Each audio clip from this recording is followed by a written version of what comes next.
Ravi de vous retrouver pour ce nouvel épisode de Soluble.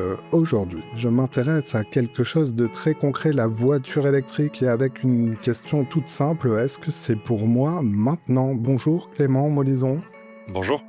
Tu es le délégué général de l'AVER France. C'est l'association nationale pour le développement de la mobilité électrique qui rassemble tous les professionnels du secteur. Cette année, les Français le savent, les prix des carburants à la pompe ont explosé sous l'effet de la guerre au Moyen-Orient et du blocage du détroit d'Ormuz. Et les ventes d'électriques ont suivi. Elles représentent désormais près d'un tiers des ventes selon les mois, un tiers des ventes de voitures neuves en France.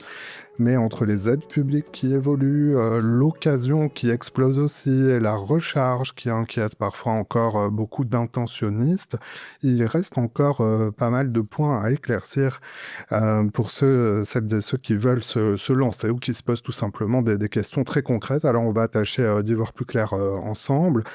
Mais d'abord, vous le savez, je me montre toujours curieux du parcours de mes invités. Parle-nous un peu de toi. Qu'est-ce qui t'a amené à t'investir dans la promotion des véhicules électriques et hybrides rechargeables? Déjà, ravi de participer à ce podcast. Moi, je travaille dans cette association, dans l'AVER France, depuis un peu plus de 7 ans. Je suis arrivé en 2019, avant le Covid. Et donc, j'ai un peu connu les différentes phases de la mobilité électrique. J'ai connu la toute fin de l'ère un peu ancienne des early adopters, c'est des premiers adoptants de ceux qui se sont lancés dans l'électrique euh, un peu à l'aventure, le boom de 2020, le ralentissement de 2023-2024 et puis la reprise depuis l'an dernier. Moi, je travaillais avant dans un cabinet d'affaires publiques, donc plutôt une casquette de lobbyiste et de juriste. Et donc, je travaillais déjà à cette époque avec l'AVER France et j'ai fait ce passage assez naturel auprès de ce client, de ce partenaire. Moi, les sujets de transition énergétique, ça m'a toujours énormément intéressé. Et la mobilité électrique, elle a ça de passionnant. Et 7 ans après, je trouve ça toujours aussi passionnant. C'est vraiment d'être à l'intersection, à la confluence de plein de secteurs, de plein de sujets différents. On se retrouve à parler à la fois d'énergie, de mobilité, de pouvoir d'achat. De souveraineté, enfin, et ça continue de décarbonation évidemment.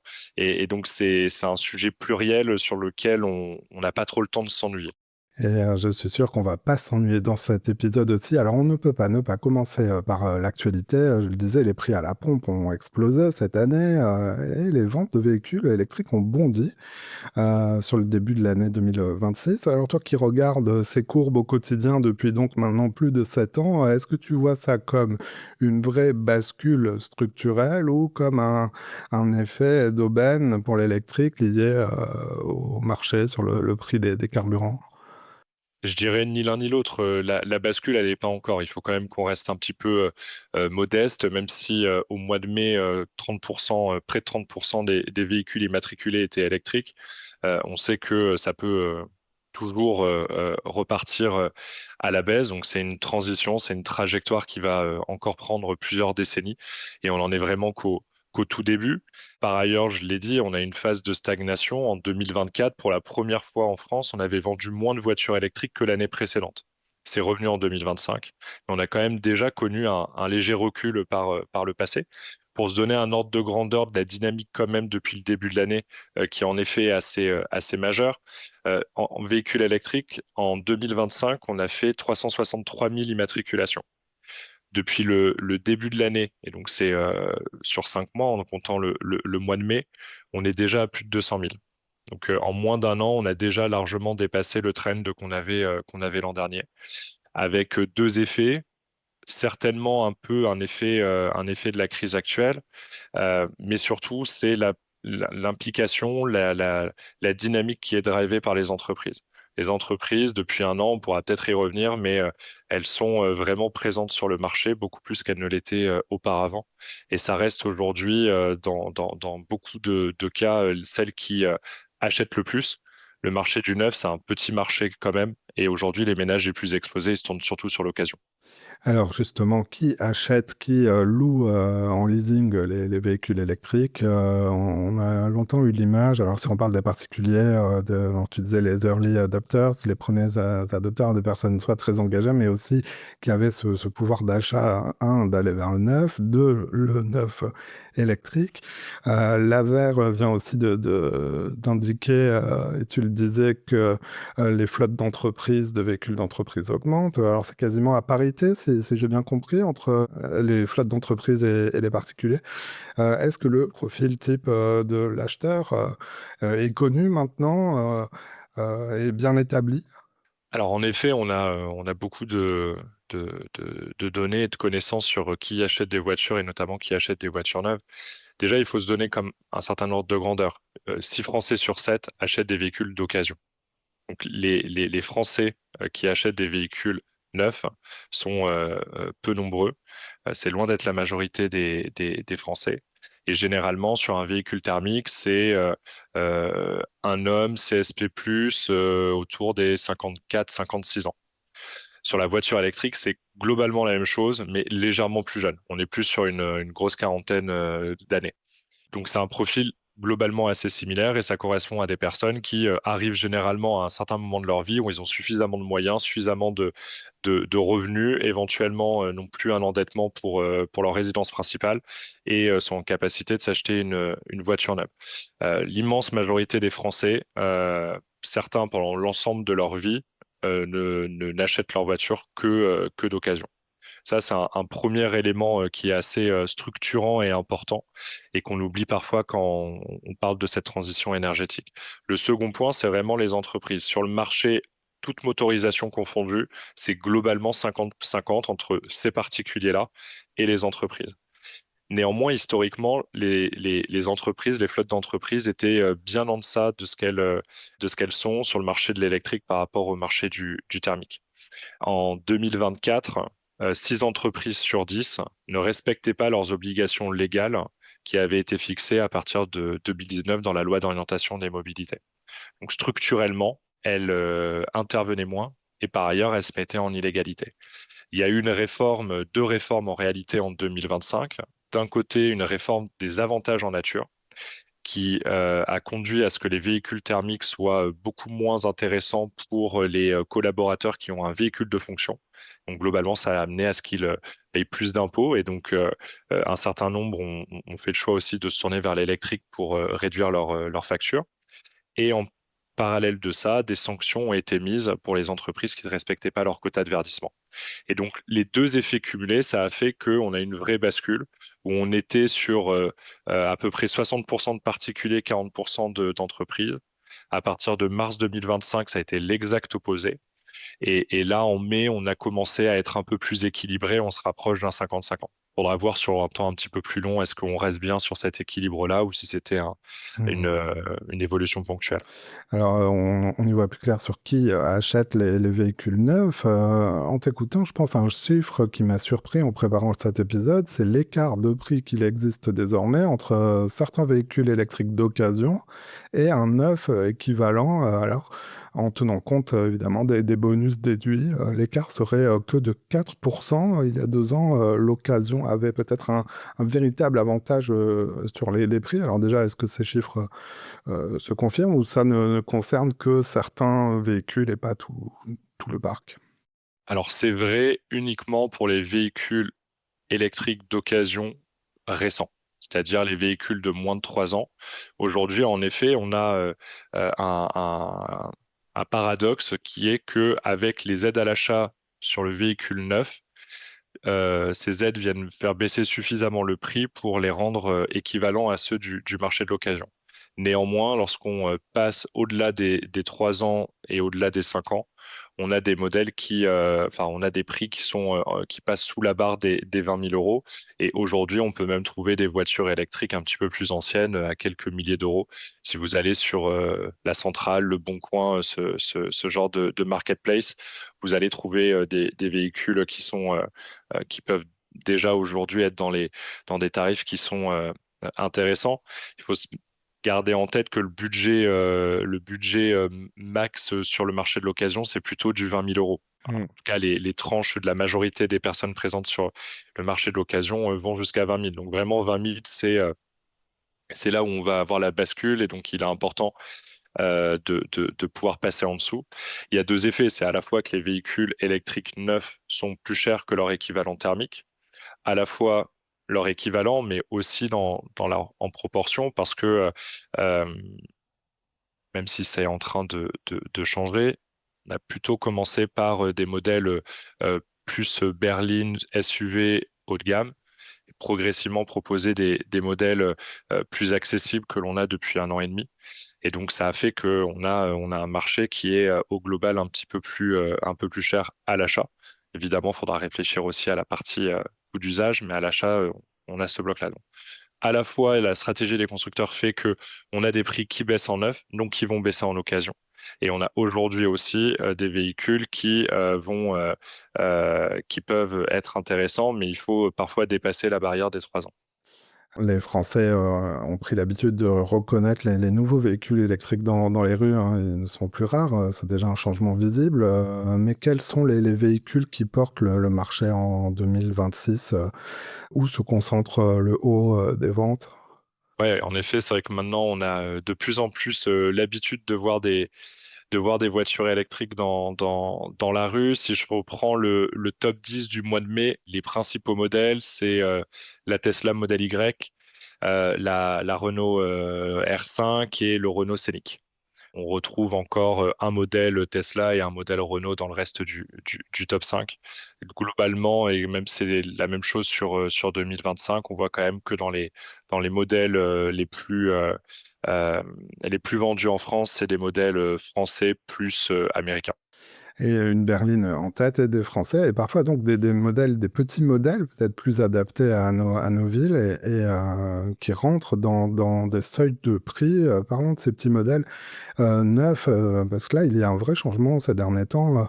Pour la première fois depuis 2019, le prix moyen d'une électrique neuve avait baissé en France. On a maintenant des petits modèles comme la Twingo E-Tech ou le IC3 qui peuvent, avec les aides sous condition de ressources déduites, descendre sous les 15 000 euros pour certains modèles. Est-ce que c'est donc sous ce seuil symbolique des 20 000 euros dont tu parlais, et donc possible d'aller sur l'électrique neuf en ce moment? Oui, bien sûr. Et en fait, ce qu'il faut regarder, c'est ce qu'achètent les Français en général. En France, on a un marché qui est beaucoup tourné autour de la citadine, donc du segment B. Le segment A, c'est les mini-cars, segment B, c'est les citadines, et ensuite on rentre dans le marché des compacts et des berlines. Le marché français est très tourné sur la citadine, là où un marché allemand est plus tourné vers de la berline. Et donc nos constructeurs français aussi, dans les modèles thermiques, proposent beaucoup de modèles plutôt citadines. Et c'était important qu'on arrive à un moment à aussi pouvoir proposer ces modèles-là en électrique. Il faut pas, on entend parfois parler de la SUVisation autour de l'électrique ou renforcée par l'électrique. Il faut quand même pas oublier que pendant près de 10 ans au moins, c'est la Renault Zoé qui a été le modèle le plus vendu en France et en Europe. On peut pas dire que ce soit un tank électrique. Mais il faut continuer à proposer une offre sur ce segment-là. Ça a été longtemps le segment où la pression concurrentielle était la plus faible. Donc c'est là où il y avait le moins de modèles. Et c'est encore malheureusement aujourd'hui le segment sur lequel l'écart de prix avec un véhicule thermique est le plus élevé. En réalité, quand on regarde les segments, on a presque un fer à cheval, c'est-à-dire que sur les plus petits modèles et les plus gros modèles, on a une parité de coût et on a aussi une parité de pénétration de marché. Ce qui est une bonne nouvelle, ça veut dire que déjà, premièrement, il n'y a pas de fatalité au surcoût des véhicules électriques. On est en capacité dès aujourd'hui de proposer des voitures électriques au même prix que des véhicules thermiques. Et la deuxième bonne nouvelle, c'est que quand on arrive à cette parité de coût, eh ben, les gens achètent autant des véhicules électriques que des véhicules thermiques. Donc en continuant à convaincre les gens et à pousser cet avantage, eh ben, c'est là où on va pouvoir faire cette bascule. Néanmoins, ce fer à cheval, il est beaucoup plus réduit que le gros du cœur du marché sur le segment B et le segment C. Donc c'est là où il faut vraiment porter toute notre attention aujourd'hui. On parlait des aides, alors certaines personnes ont pu penser que le bonus écologique avait tout simplement disparu en juillet 2025, mais en fait il s'est transformé, rebaptisé, mais des aides continuent, évidemment. C'est un secteur qui a besoin de ce soutien pour maintenir des prix dont on vient de parler, assez accessibles. Est-ce que tu peux clarifier ce qui a vraiment changé, ce qui est en vigueur à partir du temps de cet épisode, c'est-à-dire en juin et en juillet 2026? Avec plaisir. C'est vrai qu'en plus, en juillet, on va avoir le retour du leasing social qui va être un temps fort de l'année pour le marché de la mobilité électrique. Déjà, quand même, le premier point, tu évoquais le fait que la mobilité électrique avait besoin de ces aides. Et c'est vrai. Mais pourquoi est-ce que c'est vrai? Ça n'a pas vocation à l'être pendant des décennies. La mobilité électrique n'a pas vocation à être un marché subventionné. Néanmoins, et comme beaucoup d'objets de la transition énergétique, que ce soit côté consommation et côté production, on a un vrai enjeu de CAPEX, on a un vrai enjeu d'investissement initial qui est plus élevé, en particulier dans les premières années où on n'a pas des effets d'échelle suffisants. Quand je parlais de 300 000 véhicules vendus l'an dernier, c'est pas énorme en réalité. On a un marché en France on a un parc en France qui est autour des 43 millions de véhicules. Donc, c'est encore une goutte d'eau dans ce parc-là. Et donc, on a besoin, dans un certain nombre de cas, de pouvoir aider les Français à passer à l'électrique en ayant ce coup de pouce initial. Et d'une certaine façon, c'est aussi ça, le bonus écologique est devenu le coup de pouce aux véhicules électriques en juillet dernier. Concrètement, on est passé d'un dispositif qui était financé par le budget de l'État, le bonus écologique, à un dispositif financé par les certificats d'économie d'énergie, le coup de pouce. Euh, Ça change beaucoup de choses dans les coulisses. Ça change énormément de choses pour les concessionnaires, ça change énormément de choses pour l'État et pour l'ensemble de la filière. Néanmoins, pour le consommateur, ça change pas tant de choses que ça. Voire c'est plutôt positif parce que ça a permis de proposer des montants d'aide supérieurs à ceux qui étaient jusqu'à présent en vigueur. Donc là, aujourd'hui, un ménage précaire, il peut obtenir jusqu'à 5 700 euros environ. Ça dépend un peu de certains contrats. Et les autres ménages, les ménages les plus favorisés peuvent avoir jusqu'à 3 500 euros d'aide. Et à ça s'ajoute une aide de 1 000 à 2 000 euros pour des véhicules qui sont fabriqués en Europe ou dont la batterie est fabriquée en Europe. Donc ça vient quand même apporter un apport financier important. Et le deuxième dispositif qui est aussi bien connu, dont on a beaucoup parlé à chaque édition, c'est le leasing social qui reviendra à la mi-juillet 2026. Ce sera donc sa troisième édition. Et l'objectif de ce leasing social, c'est de proposer à des ménages modestes et des ménages précaires qui ont besoin de leur véhicule, soit parce qu'ils font plus de 8 000 kilomètres, qui utilisent leur véhicule pour une activité professionnelle, d'avoir un loyer modéré sur ce véhicule-là. L'objectif initial dans l'édition de 2024, c'était un loyer à moins de 100 euros. Aujourd'hui, ça peut aller un petit peu au-delà parce que les montants d'aide ont été revus à la baisse, mais ça fait quand même un véhicule électrique, un loyer de véhicule électrique beaucoup moins cher que s'il n'était pas aidé. Oui, et puis je reviens sur la première partie de ce que tu disais sur ce changement de financeur des aides.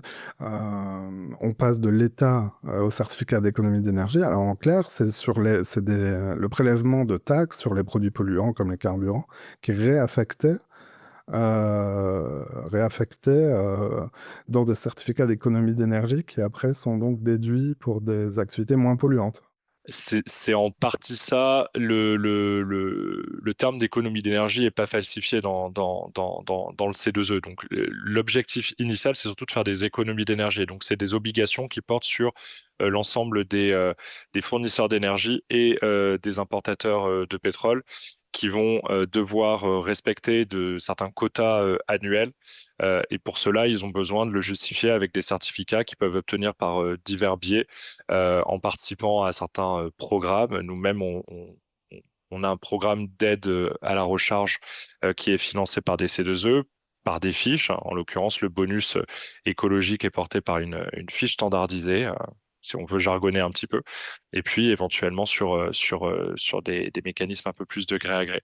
Mais l'idée, en effet, c'est de cibler les dépenses d'énergie et de faire en sorte de les diminuer au maximum, et en particulier les dépenses en énergie fossile. On sait, et en particulier dans la période actuelle qu'on est en train de vivre, que cette dépendance, elle nous coûte. Elle nous coûte déjà annuellement entre 50 et 70 milliards d'euros, mais elle nous coûte particulièrement dans les moments de crise géopolitique. On en a déjà vécu il n'y a pas si longtemps que ça. En 2022, on est passé à 122 milliards d'euros de dépenses. Ça, c'est considérable, et ça veut dire que pour notre pays, ça crée une imprévisibilité extrêmement forte et une exposition extrêmement forte. Et donc, il faut, par tous les moyens possibles, réduire cette dépendance, sortir des énergies fossiles. Et depuis plusieurs mois maintenant, le gouvernement a mis en place un plan d'électrification avec plusieurs volets qui ont été présentés au fil des semaines. C'est bien pour cet objectif-là de réduire notre exposition aux énergies fossiles et de ne pas se retrouver à importer les guerres des autres lorsque elles sont déclenchées principalement au Proche et Moyen-Orient. Alors en 2024, le kilométrage annuel moyen d'une voiture particulière en France s'établissait à 11 600 km. C'était en légère baisse, mais c'est voilà, c'est la moyenne des kilomètres parcourus par les Français. Les acheteurs font donc un calcul sur la base de leur usage réel. Le prix d'achat, on l'a évoqué, reste une barrière importante, une barrière psychologique, même si il peut baisser. Mais ils intègrent aussi des perspectives d'économie, donc évidemment sur le carburant lorsqu'ils passent à l'électrique, sur l'entretien qui est réduit et manifestement moins coûteux. Si on prend sur 5 ans d'usage entre l'acquisition et l'usage d'un véhicule électrique, est-ce qu'on est compétitif lorsqu'on devient propriétaire est-ce qu'on est bénéficiaire lorsqu'on devient propriétaire d'un véhicule électrique par rapport à un véhicule thermique? Est-ce qu'il y a un curseur pour bien se situer? Oui, tout à fait. C'est vraiment sur les coûts à l'usage que le véhicule électrique va déployer son plein potentiel, et en particulier les coûts en énergie. C'est déjà vrai en temps normal, ça l'est particulièrement en cette période où nous, on considère que passer à l'électrique, c'est diviser son budget carburant par 3. En ce moment, on est plutôt à une division par 4, voire par 5 pour les plus gros utilisateurs. Euh, une autre façon de regarder le sujet, c'est de se dire qu'on économise aujourd'hui environ 1500 euros par an en passant à l'électrique. Je pense que c'est une façon utile de regarder pour ce que l'on a déboursé à l'entrée et ce que ça va nous économiser chaque année. Ce qui fait que le coût total de possession, la rentabilité, elle commence à apparaître entre 2 et 4 ans en fonction de son utilisation et en fonction des conditions un peu exogènes qu'on a aujourd'hui. On se rapproche des 2-3 ans. Évidemment, un véhicule électrique, il faut l'utiliser pour avoir son plein potentiel, euh, à la fois économique, mais aussi écologique. Les automobilistes qui passent à l'électrique sont libérés du prix des carburants, mais sont particulièrement exposés quand même au contexte du moment. Les prix de l'énergie peuvent varier aussi sur l'électricité, mais surtout, ça me fait te poser une question sur comment se forme le prix non pas à la pompe, mais en borne de recharge publique, parce qu'on est habitué à connaître le prix des carburants par rapport à un marché du pétrole. Il y a des variations de prix assez importantes entre les bornes de recharge. Comment ça marche en fait? Comment se forme le prix d'une recharge en France? Déjà, premier point, on ne peut pas tirer un trait d'égalité entre les fluctuations sur le prix du marché d'électricité et sur le marché des produits pétroliers et gaziers. L'électricité, c'est un vrai facteur de stabilité économique. Il peut y avoir des fluctuations, il y en a, c'est normal, mais elles sont beaucoup plus réduites, et on est en particulier en France sur une énergie décarbonée et compétitive. Quand on se compare avec le reste des pays européens, on a une énergie qui est une électricité qui est vraiment peu chère. Et donc, d'où l'intérêt, l'un des intérêts à basculer le plus de consommation possible sur de l'électricité. C'est un facteur de stabilité, y compris de stabilité financière pour le portefeuille des ménages et des entreprises. Mais je vais répondre à ta question sur la recharge. Euh, c'est un sujet sur lequel il y a beaucoup d'idées reçues, il y a beaucoup de, de, de complexité qui est apposée sur ce sujet, qui en réalité est généralement très bien abordé par les utilisateurs qui comprennent comment fonctionne la recharge. Déjà, il y a deux grands types de recharge, la recharge lente et la recharge rapide. La recharge lente, pendant des années, elle a plutôt été tarifiée à la minute, hein, parce qu'elle était entre les mains des collectivités, des syndicats d'énergie, qui avaient l'habitude de faire payer le stationnement à la minute. C'est un mode de tarification assez normal. On voit maintenant déjà que progressivement, on passe, y compris sur de la recharge lente, sur des modalités plutôt de kilowattheure. Sur la recharge rapide, c'est le kilowattheure qui prédomine. Donc c'est ce que vous soutirez, c'est ce que vous payez. C'est d'autant plus important que deux véhicules peuvent passer le même temps sur une borne de recharge rapide, mais pas soutirer la même énergie en fonction de la qualité de leur batterie et de sa performance et de son efficacité. Euh, donc ça, c'est les deux principaux modes de tarification qui coexistent. Et à ça peuvent s'ajouter des frais. Le plus connu, entre guillemets, ça va être des frais de rotation, où l'objectif est de faire en sorte que vous puissiez libérer la place au bout d'un certain temps. Sur de la recharge rapide, ultra rapide, bah, l'idée c'est que quand vous avez fait votre recharge en 20-30 minutes, vous restiez pas 4 heures parce que la place est bien. Il faut la laisser à un prochain utilisateur. En particulier sur les autoroutes, quand on est en période de chassé-croisé, eh bien il faut faire de la place pour le suivant. Et ensuite, il peut aussi y avoir ce type de frais, pardon, sur de la recharge plus lente, mais c'est exactement la même chose que pour le stationnement. Vous avez dans un certain nombre de villes, il y a une volonté de faire que les places de stationnement, eh bien, elles ne soient pas occupées pendant des jours et des jours, et notamment que ça permette à des personnes de se déplacer, de venir consommer, de se balader, repartir et laisser de la place à une autre. Et donc pareil, là, c'est plutôt un peu plus long, au bout d'une heure, au bout de 2 heures, on peut avoir des frais qui s'enclenchent. Je pense que la principale difficulté et le point sur lesquels on peut voir passer parfois des articles, des analyses qui rendent les choses un peu confuses, c'est que sur une borne de recharge, un utilisateur, il a toujours le choix de payer à l'acte ou en itinérance. À l'acte, tu payes ce qui est écrit sur la borne. Sur la borne, il y a un prix. Ce prix, tu le payes. Si le prix n'est pas marqué, tu envoies un courrier à la DGCCRF, hein, et tu peux me mettre en copie. Il n'y a pas de problème, je le co-signerai, y compris si c'est un adhérent de l'AVER. Mais il y a un prix et tu peux le payer. Et ensuite, il y a des badges d'interopérabilité, des opérateurs de mobilité qui proposent des services avec des forfaits, avec des abonnements sans abonnement, et qui, eux, viennent essayer de trouver les prix les plus intéressants, de faire des deals avec les acteurs de la recharge pour proposer des prix inférieurs. Et ça, c'est un autre mode. Les deux existent. Et donc concrètement, ça veut dire qu'un consommateur, un utilisateur de véhicule électrique, il a deux grandes options. La simplicité, il paye ce qui a marqué sur la borne, ou l'optimisation, il va prendre un abonnement, deux abonnements, un badge, plusieurs badges. Il a le choix. Aucune personne n'est prisonnier de ces badges d'interopérabilité. Mais quand nous on fait des enquêtes d'utilisateurs, on voit qu'il y en a quand même un tiers qui préfère cette option-là.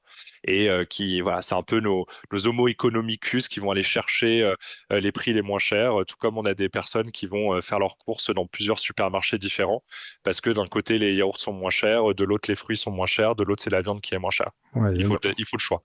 et évidemment, les prix sont libres dans le marché de l'électricité. Euh, Ce qui est central, et on l'aborde là à travers la recharge, c'est les points de recharge. En fin avril 2026, selon vos données, on dénombrait un peu moins de 200 000 points de recharge, 194 996 pour être précis.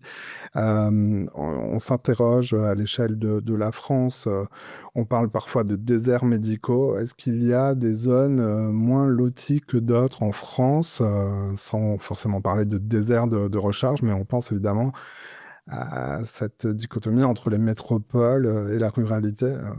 Comment est constitué le maillage de bornes de recharge actuellement? Déjà, le premier point que j'aimerais rappeler, c'est qu'on a le troisième plus grand réseau de recharge en Europe, au coude à coude avec l'Allemagne et un peu derrière les Pays-Bas qui, vu la taille du pays, finiront par être dépassés.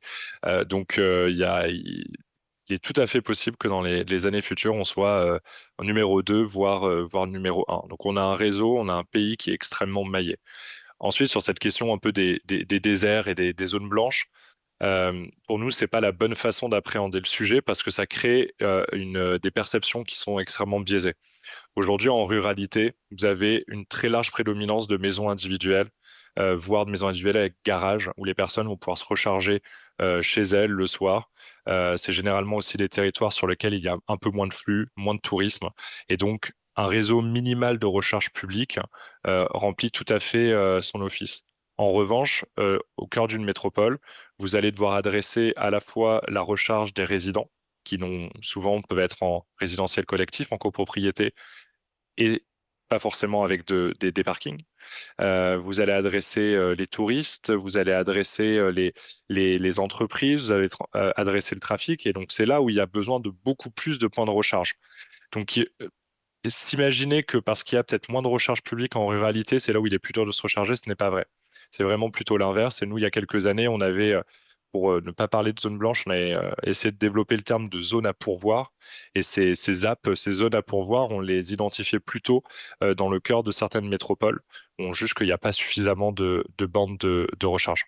Alors tu parlais du résidentiel, évidemment, lorsque l'on est dans une résidence collective n'a pas de parking, bah, là, c'est réglé, il faut aller sur les bornes de recharge publique. Mais lorsque des parkings existent, quelle est la marche à suivre pour une copropriété pour bah, passer à l'électrique? Est-ce qu'il y a un parcours, un premier pas à faire, vers qui se tourner? Et quel est l'ordre de grandeur en termes d'équipement à mobiliser, de coûts? Aujourd'hui, quand vous êtes en copropriété, je pense déjà la première question à se poser, c'est combien j'ai de places de parking. Si vous êtes en moins de 10-20 places, généralement, des solutions individuelles sont suffisantes et vous pouvez faire valoir votre droit à la prise. Il y a plusieurs étapes à respecter. Vous pouvez les retrouver notamment sur notre site jeroulenelectrique.fr qui s'adresse au grand public.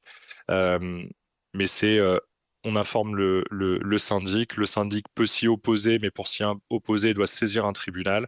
S'il ne le fait pas, vous pouvez déclencher les travaux. Et ça fait l'objet d'une information en assemblée générale. À aucun moment, vos voisins ne sont habilités ou appelés à voter sur votre projet individuel. Néanmoins, ce que l'on considère avec l'ensemble des professionnels du secteur, c'est qu'au-delà de 10-20 places, il faut déjà réfléchir collectif. Réfléchir collectif, ça veut dire développer une infrastructure collective. On dimensionne l'architecture électrique en amont, on prévoit des chemins de câbles, on prévoit les passages de câbles, parce qu'on on réfléchit à l'avenir de cette copropriété et peut-être qu'en 2026, il y a un ou deux copropriétaires qui veulent une borne parce qu'ils sont en train de passer à l'électrique. Mais dans un an, 5 ans, 10 ans, 20 ans, il y en aura de plus en plus. Et donc là, on ne peut pas réfléchir en individuel. Dans ce cas-là, le passage en assemblée générale est obligatoire et vous allez valider une solution. Il y a plusieurs solutions qui existent aujourd'hui. Ce qui est bien, ça permet de comparer, ça permet de faire un choix. Vous en avez deux principales. D'un côté, des solutions privées, de l'autre, une solution publique portée par Enedis, qui est présent sur 95% du territoire ou les entreprises locales de distribution. Je ne vais pas rentrer dans les détails techniques des deux, mais ce que l'on peut dire aujourd'hui, que on peut avoir des installations sans reste à charge pour la copro. C'est-à-dire que seuls les utilisateurs, seuls ceux qui décident d'avoir leur borne, leur dérivation individuelle, vont payer et vont payer une quote-part de l'ensemble. Hmm. Et ça permet généralement, enfin, ça aide beaucoup à la décision dans la copropriété. Il y a rarement des décisions simples. Tous les auditeurs qui vivent en copro le savent. Tous ceux qui ont vécu une assemblée générale le savent.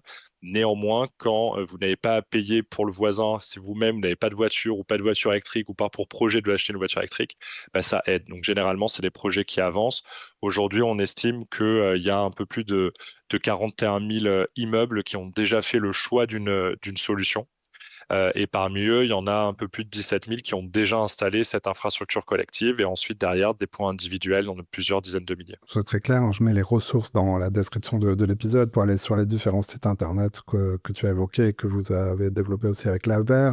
Il nous reste peut-être 2-3 minutes. Alors évidemment, on va pas aller dans le fond du sujet sur les objectifs climatiques de la France, mais tu as bien fait de le rappeler dès le début. Évidemment, la mobilité électrique est un des moteurs, si je peux dire, les plus importantes pour atteindre nos objectifs climatiques. Les Français ont en tête cette date de 2035 avec l'arrêt de la commercialisation pour l'immense majorité des véhicules neufs thermiques, avec quelques exceptions qui ont été mis en œuvre par l'Union européenne. Tu parlais de transition, on est à 10 ans, hein, un peu moins d'ailleurs, de cette date. À l'échelle d'un parc automobile, quelles sont les perspectives justement pour l'électrique? Est-ce que tu penses que les gens attendent cette date comme un signal pour massifier leurs usages électriques ou il est attendu des progressions échelonnées d'ici cette date? Déjà, peut-être expliquer pourquoi 2035, parce que je pense que pour certains Français, c'est un peu tombé comme un cheveu sur la soupe. Et on se dit, bah, pourquoi 35, pourquoi pas 36 ou 40 ou 30? Euh, L'explication, elle est assez simple en réalité, c'est que on doit être, d'un point de vue carbone, neutre en 2050. L'Union européenne s'y est engagée avec les accords de Paris, le Green Deal et un certain nombre de textes. Et une voiture, aujourd'hui, quelle que soit sa motorisation, elle a une durée de vie moyenne d'une quinzaine d'années. Et donc, bah, si on veut arrêter d'avoir des voitures thermiques en 2050, il faut arrêter de les vendre en 2035. Ça, c'était une décision qui a été prise en 2023, qui aujourd'hui est challengée depuis un peu plus d'un an, un an et demi. Et la Commission européenne a rouvert ce dossier-là en 2000, fin 25, début 26, et ce texte va évoluer. Il y a une proposition aujourd'hui de la Commission européenne qui vise à diminuer ces objectifs avec des flexibilités, mais qui sont conditionnées notamment au développement d'acier vert, par exemple, d'incorporation d'acier vert. On ne sait pas encore quel va être le texte définitif. Ça doit suivre le process législatif européen avec passage au Conseil et passage au Parlement. Néanmoins, on sait que cette ambition-là, elle va être revue à la baisse, malheureusement. Malheureusement, parce que très concrètement, et on le voit aujourd'hui, ça va contre les intérêts de l'Europe, ça va contre les intérêts de la France. Et on le regrette parce que ça va conduire immédiatement à ce qu'on ait moins de véhicules électriques qui vont être immatriculés dans les prochaines années.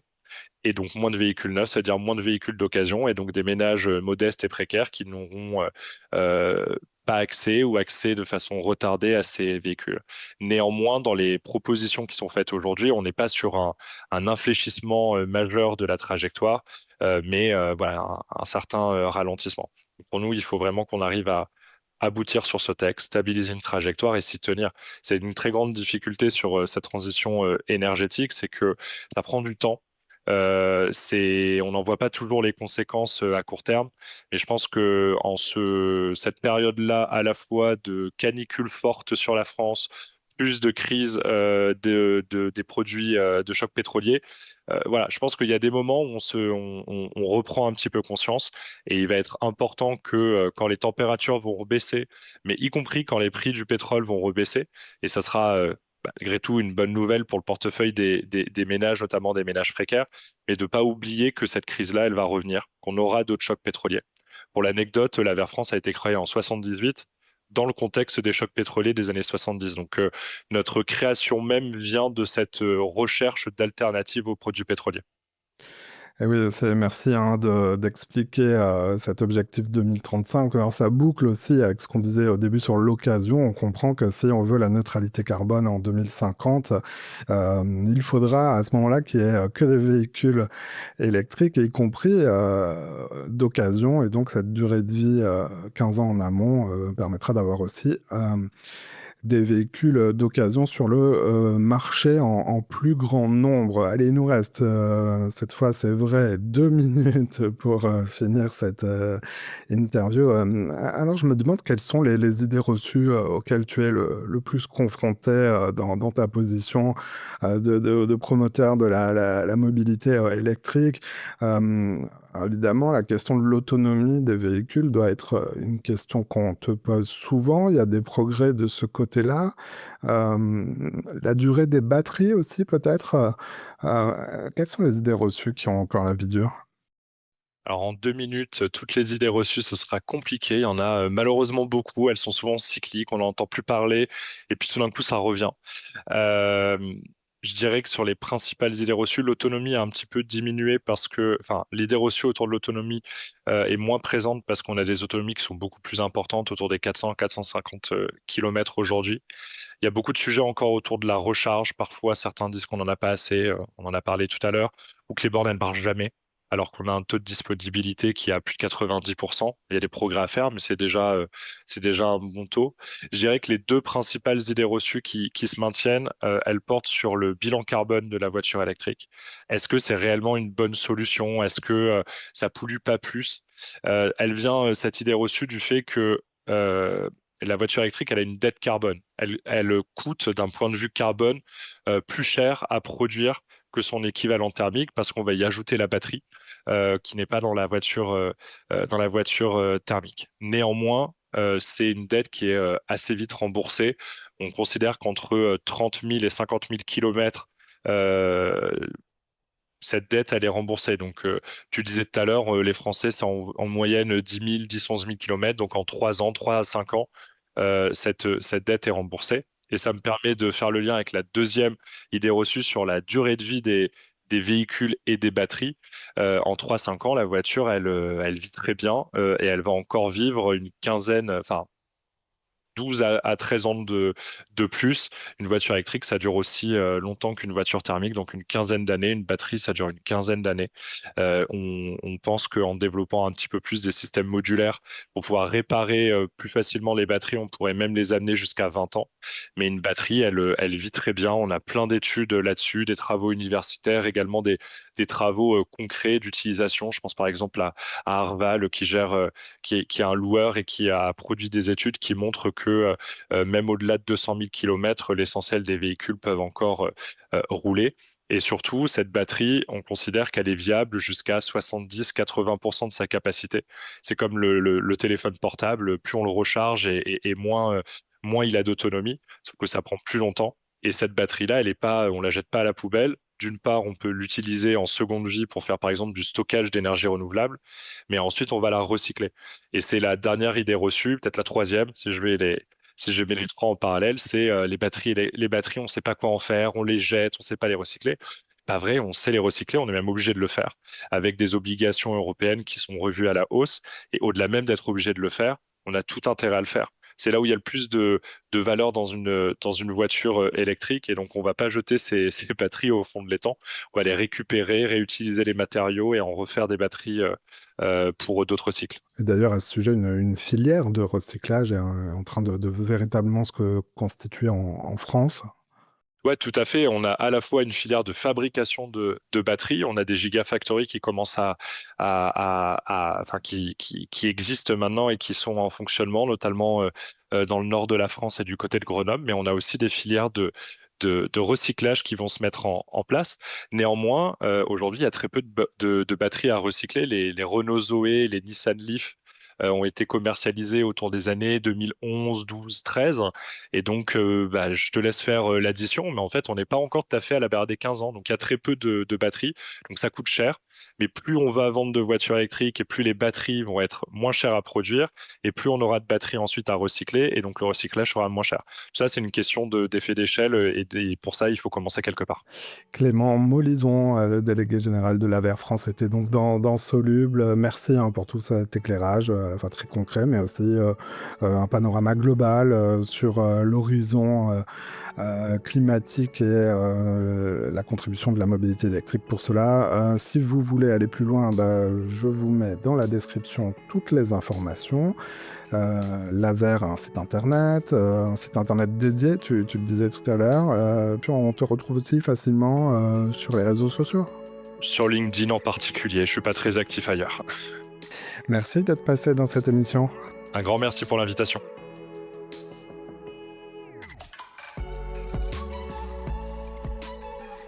Voilà, c'est la fin de cet épisode. Si vous l'avez aimé, notez-le, partagez-le et parlez-en autour de vous. Vous pouvez aussi nous retrouver sur notre site internet csoluble.media. À bientôt.